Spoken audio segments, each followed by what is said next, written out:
ఎగిరెగిరి దంచినా అదే కూలి, ఎగరకుండా దంచినా అదే కూలి అన్నట్టు మనం ఎంత కష్టపడినా ఆ జానిడి పొట్ట కోసమేనండి. కానీ మన జానిడి పొట్ట కాంత బారెడి చేసి అసలు ప్రశాంతత లేకుండానే చేసేసుకుంటున్నామండి బాబు. ఏ కాదంటారా? మనలో మన మాట కుటుంబంలో అందరం కలిపి కూకుని భోజనం చేసి ఎన్ని రోజులైందండి? మన పిల్లలతో చిన్న పిల్లల్లా కలిసిపోయి మనస్ఫూర్తిగా ఆడుకుని అన్నాళ్ళయింది. ప్రశాంతంగా అన్నంలో గెంజేసుకుని ఆవకాయ ముక్క నంచుకుని తిని ఎన్ని యోగాలైంది కదా? ఇప్పుడు చెప్పండి, మనం కాలంతో పరిగెడుతున్నావా పారిపోతున్నావా అని? యాండే మన చిన్నప్పుడు మీకు గుర్తుందా? కాలం మనతో నడిచేదండి.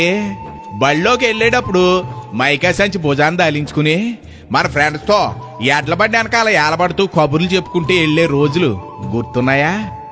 కల్మషం లేని రోజులు ఎందుకు గుర్తుండో ఓ పాలి ఆ రోజుల్లోకి వెళ్ళొద్దామండి. రండి మరి.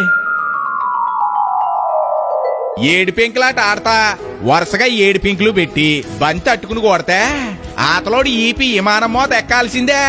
ఎంత దెబ్బ తగిలినా పగలో పతీకారాలు లేకుండా పక్కపక్క నవ్వుకుంటా ఆడుకునేవాళ్ళం అండి. ఆ రోజులు మళ్ళీ వస్తాయంటారా?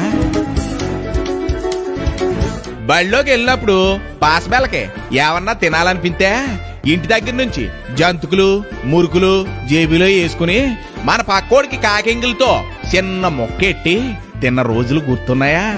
అద్భుతం అండి. గొళికెలాట్లు ఆడేటప్పుడు మనం కొలిసే కొలతలు జాన బెత్తాలు ఇంకా గుర్తున్నాయి. ఇలా కొలిసి గొళిక్కాయని కొడుతుంటే చెట్లు పోవాల్సిందే. మరి గురి అలాంటిది. మరి తీసి పాడేసిన సైకిల్ టైర్ దొరికితే బెంచ్ కారు దొరికినంత ఆనందం.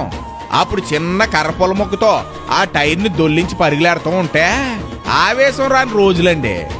అక్కడ దూరం ఎంత అన్నది ముఖ్యం కాదు, టైర్ ఎలా దొల్లించామా లేదా అన్నది ముఖ్యం. ఆదివారం సెలవు వచ్చిందంటే చాలు బొంగరాల ఆటలతో ఈదులు అన్ని సందడిగా మారిపోయి అనుకోండి. అందులోనూ కలకత్తా బొంగరానికి ఓ ప్రత్యేకత ఉండేదండి. అది చేతుల్లో కూడా తిప్పేసుకునే వాళ్ళం. గుర్తొచ్చిందా? మరి అది సంగతి. ఇక పోతే 4 చింత పిక్కలను బాగా అరగదీసి గచ్చు కనపడితే చాలు అష్టశమ్మాలు గీసేసి తెగాడేసేవాళ్ళం అంటే నమ్మండి. ఆ గడిలో మహత్యం ఏంటో గాని ఓ పోటీతత్వంతో నప్పులన్నీ మెదుపుకుంటా ఉండేవాళ్ళం అనుకోండి. అప్పుడు మన గాజు ముక్కలే మన ఆత్తి. ఇంకా మన ఈదిలో గంట మోగిందంటే బొంబాయి మిఠాయిడు వచ్చాడని అర్థం. అక్కడితో ఆగేవాళ్ళమా ఏటి? వెంటనే వెళ్ళిపోయి వాసీలు ఉంగరాలు గులాబీ పూలు బొంబాయి మిఠాయితో చేయించుకుని చేతికి పెడతా ఉంటే నిజంగా బంగారంతో చేసిన వాటిలాగా చూసుకుంటా మురిసిపోతా తినేసేవాళ్ళం అంటే నమ్మండి.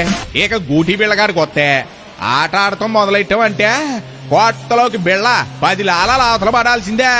అందులో ఏమాత్రం తగ్గేవాళ్ళం కాదండి బాబు. లాలా అర్ధ అంటూ కొలతలు కొలుచుకుంటా కొలిసిందంతా మన ఆస్తే అని మురిసిపోయిన రోజులు మంచి చిత్రంగా ఉంటాయండి.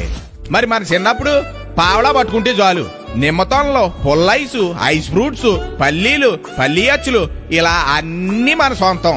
మళ్ళీ మళ్ళీ కావాలన్నా అలాంటి రోజులు వస్తాయా ఏటి చెప్పండి? యాండోయ్ మీకు గుర్తుందా? 5 పైసలకి 5 గొట్టాలు 10 పైసలకి 10 గొట్టాలు ఏళ్ళకి పెట్టుకుని కరకరలాడతా తింటా ఉంటే నా సామి రంగా ఆటి రుచి ఏటికి రాదండి. గొట్టాలా మజాకానా? మరి ఆ రోజుల్లో సైకిల్ నేర్చుకోవడం అంటే పెద్ద పనేనండి. అదేంటో దెబ్బ తగిలితే కానీ నీకు సైకిల్ రాదు రోయ్ అనేవారు. అలాగే దెబ్బ తగిలిది సైకిల్ వచ్చేది. ఎక్కడున్నా